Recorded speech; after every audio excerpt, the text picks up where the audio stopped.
안녕하세요. 페스터 리밋입니다.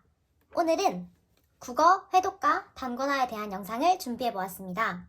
그럼 본격적인 설명이 들어가기 전에 이전에 제가 올려놓았던 국어 공부법 영상을 한 번 더 보시고 이 영상을 보신다면 더 이해가 잘 되실 거예요. 한 번 더 보고 오시길 추천드릴게요. 그러면 회독에 대해서 먼저 독해, 문학, 문법, 어휘로 나누어서 설명을 드리겠습니다. 우선 독해 부분인데요. 독해는 이전에도 영상에서 설명드렸듯이 근거 찾는 연습을 하면서 회독을 했습니다. 왜 정답인지, 어느 부분에 답의 근거가 있는지, 또는 왜 오답인지, 어느 부분 때문에 이게 답이 안 되는지 지문을 분석하면서 회독을 했습니다. 지금처럼 시간 있을 때 근거 찾는 연습을 하시다 보면 나중에 자연스럽게 문제를 풀 때 나도 모르게 적용을 할 수 있거든요. 기출실록 독해책을 보여드리면서 어떻게 했는지 한번 설명해 드릴게요. 예를 들면 이런 식으로 근거 찾는 연습을 했어요. 예를 들면 옳지 않은 것을 고를 때 왜 답이 3번인지 지문에서 근거를 찾습니다. 나머지 보기도 왜 답이 안 되는지 지문에서 답을 찾는 것을 연습하면 나중에 독해할 때도 보기를 보고 그 해당하는 지문의 근거를 찾아서 맞는지 아닌지 확실하게 알 수가 있습니다. 그래서 소거법으로 아닌 보기를 제거하고 나면 답이 나오는 방식으로 공부를 했습니다. 마찬가지로 순서도 어떤 부분, 어떤 연결어 때문에 니은 다음 미음이 되는지 이렇게 순서를 공부를 했어요. 이렇게 지문을 분석하면서 공부하시다 보면 나중에 어떤 문제를 풀더라도 자연스럽게 적용되어 답을 정확하게 찾을 수 있습니다. 그리고 독해 기출문제 회독법에 대해서 많은 분들이 기출문제 풀 때 처음부터 답을 표시하면 다음 회독할 때 답이 표시되어 있어서 회독 효과가 없지 않느냐, 어떻게 해야 되냐고 많이 물어보시던데 아까 말씀드렸던 것처럼 답이 1번이면 왜 1번이 답인지 지문 속에서 근거를 찾고 왜 2, 3, 4, 5번이 답이 아닌지 지문에서 찾아서 이 근거 찾는 연습을 했기 때문에 저는 답이 표시되어 있더라도 선지 분석에 초점을 더 두고 공부를 해서 답 표시와 상관없이 회독을 했습니다. 답이 표시되어 있어도 그 답만 외우는 게 아니라 이 답이 왜 나왔는지, 이 오답들이 왜 틀렸는지를 보는 게 더 중요하기 때문에 답이 표시되어 있어도 상관없어요. 이 근거 찾는 과정이 더 중요한 겁니다. 답이 되셨나요? 독해는 매일 3지문에서 5지문 정도 조금씩 매일매일 하는 것이 중요한데요. 근거 찾는 연습을 꼭 하시기를 바랍니다. 다음은 문학 부분인데요. 저는 문학을 선재쌤 기본서에 있는 작품들과 기출 문제집에 있는 작품들을 계속 해독했습니다. 자주 나오는 보기들은 해당하는 작품과 연결지어서 외우기도 하고 작품 속에 숨어있는 단서들을 찾는 공부를 했습니다. 기출실록 문학편을 보면서 설명을 드릴게요. 예를 들면 이런 식으로 그 작품 속에서 어떤 부분 때문에 이게 답인지 어떤 부분 때문에 이게 답이 아닌지를 항상 찾으면서 공부를 했습니다. 모든 답은 작품 속에 있기 때문에 작품을 잘 해석하고 이해하는 게 중요할 것 같습니다. 근거를 찾아서 꼭 연습을 해주세요. 작품도 자주 등장하는 보기들이 있거든요. 그러면 그 해당 작품에 대해서 자주 나오는 보기를 공부를 했으니까 다음에 그 작품이 나왔을 때는 내가 공부했던 그 보기가 있으면 바로바로 맞는지 아닌지 체크를 할 수가 있겠죠. 그런 식으로 저는 공부를 했습니다. 작품 속에 숨어있는 근거들을 찾으면서 작품을 정확하게 분석하는 게 중요합니다. 다음은 문법인데요. 문법은 초반에 기본서를 회독한 후에 그 후로는 마무리책을 계속 회독하며 외웠습니다. 전 개인적으로 기본서는 양이 너무 많아서 회독하는데 시간도 많이 걸리고 금방 지칠 것 같아요. 그런데 마무리책은 적당한 양으로 압축되어 있기도 하고 마무리만으로도 충분하다고 생각합니다. 그래서 마무리책으로 완벽하게 마스터하겠다라는 마음으로 마무리책을 공부하시기를 추천드려요. 마무리책도 압축되어 있지만 중요한 건 다 들어있고 부족한 부분은 문제를 통해서 보충해 나가면 됩니다.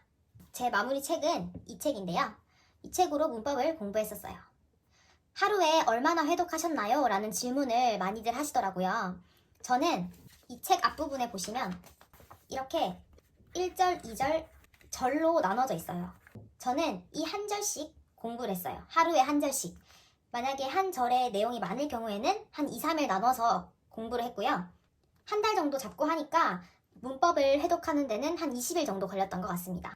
나중에 회독을 반복하면서 회독 시간을 줄여 나갔을 때는 나중에 일주일 만에 문법을 회독할 수 있게 되더라고요. 예를 들어 한 절이 적은 경우에는 이렇게 4장 반 정도 나오고요. 많을 경우에는 이렇게 많아요. 그럼 이렇게 많을 때는 2, 3일 정도 나누어서 회독을 하시는 게 좋습니다. 저는 문법은 마무리로 한 절씩 회독을 했습니다. 다음은 어휘에 대한 내용인데요. 국어 어휘도 영어에서 영어 단어가 중요하듯이 굉장히 중요한 부분이에요. 한자 같은 경우는 여러분이 굉장히 하기 싫다고 안 하시는 분도 계시더라고요. 그런데 안 하시면 정말 안 되고요. 절대 버리면 안 돼요. 특히 사자성어 부분은 오히려 점수를 그냥 주는 보너스 문제이기 때문에 꼭 맞추셔야 되고요. 반드시 공부하시길 바래요. 그리고 한자도 요즘에는 예전처럼 그렇게 막 미친 듯이 어렵게 나오지 않아서 조금만 공부를 하신다면 충분히 맞추실 수 있거든요. 왜냐하면 저도 한자를 굉장히 못했었기 때문에 저는 오래전부터 꾸준히 오랫동안 봐왔었어요. 그래서 한자 문제를 다 맞출 수 있었습니다. 한자 정말 중요해요. 절대 버리면 안 돼요. 저는 한자를 이 구강 한자와 마무리 안에 있는 한자로 공부를 했습니다. 구강 한자는 한자를 보면서 최대한 눈에 익히려고 했어요. 그래서 한자를 하루에 정해진 양만큼 계속 보고 또 보고 외웠던 것 같아요. 그리고 마무리 한자는 매일 10개씩 정해서 외우도록 했습니다. 한자는 정말 조금씩 꾸준히 하시는 게 중요하기 때문에 꼭 반드시 외워주세요. 그리고 100% 암기인 표준어, 외래어 같은 경우는 저는 하루에 10개씩 매일매일 학습했습니다. 나중에는 잘 안 외워지는 표시한 부분 위주로 회독을 계속했습니다. 이 표준어 외래어 부분을 한꺼번에 한다고 해도 어차피 까먹게 되거든요. 이 부분들은 100% 암기기 때문에 시험 전날까지 갖고 가야 하는 아이들이에요. 그래서 저는 매일 조금씩 꾸준히 하는 거를 추천드립니다. 그리고 속담이나 고유어 같은 부분은 따로 공부하지 않았고요. 기출 등으로 정리했어요. 정리하자면 어휘 부분은 매일 꾸준히 조금씩 하는 것을 추천드립니다. 절대로 하기 싫다고 몰아서 그냥 끝내버려야지 그렇게 절대 안 돼요. 몰아서 끝내버려도 다시 돌아오면 까먹는 게 어휘 부분이거든요. 그래서 매일 꾸준히 조금씩 습관을 들여가면서 하루에 조금씩 외워주세요. 영어 단어 외우듯이. 그러면 어휘는 나중에 자연스럽게 내 머릿속에 들어와 있게 됩니다. 그럼 회독에 대한 이야기는 여기까지고요. 단권화에 대해서 설명을 드릴게요.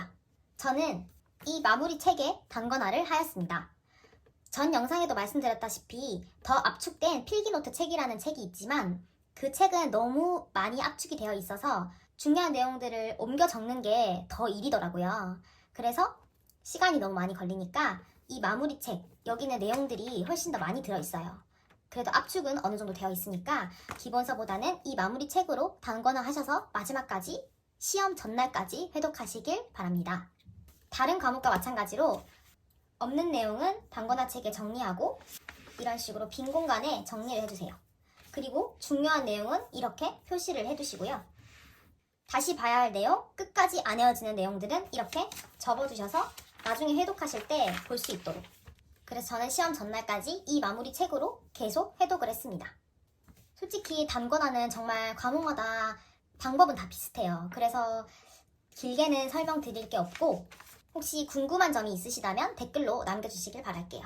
그리고 형광펜이나 펜에 대해서 많이 여쭤보시던데 저는 보통 1회독 할 때는 조금 연한 형광펜으로 칠하고 조금 더 얇은 펜으로 글씨를 썼었어요. 그리고 2회독, 3회독, 회독이 늘어갈수록 점점 진한 색으로 표시를 하고 더 굵은 펜으로 잘 보이게 표시를 했습니다. 그러면 회독이 거듭될수록 중요한 부분은 점점 더 눈에 잘 보이게 되겠죠. 그런 식으로 하시면 될 것 같아요. 그래서 이 마무리 책이 내 마지막 국어책 이 한 권으로 정말 다 정리하겠다라는 생각으로 단권화 해주시면 됩니다. 없는 부분은 보충해서 적어주시고요. 중요한 부분은 잘 보이게 표시해주세요. 그럼 오늘 이렇게 국어 회독과 단권화에 대해서 이야기를 해보았는데요. 도움이 많이 되셨으면 좋겠습니다. 제 설명이 좀 부족한 부분이 있었다면 댓글로 질문 남겨주시고 그럼 제가 친절하게 대댓글을 달아드리겠습니다. 그럼 다음 영상은 행정법, 행정학 두 가지 선택 과목의 회독과 단권화 방법에 대해서 영상을 준비해 오겠습니다. 오늘 영상에서 궁금하셨던 점은 댓글뿐만 아니라 인스타그램 DM으로도 많이 보내주시길 바랍니다. 요즘 날씨가 쌀쌀했다가 더웠다가 막 오락가락 하더라고요. 이런 날씨일수록 건강 잘 챙기시길 바라고 항상 기분 좋게 열공하시길 바랄게요. 그럼 오늘 세운 계획 모두 성공적으로 마무리하는 하루 되시길 바라고요. 오늘도 영상 시청해주셔서 감사드립니다. 다음 영상에서 만나요. 안녕.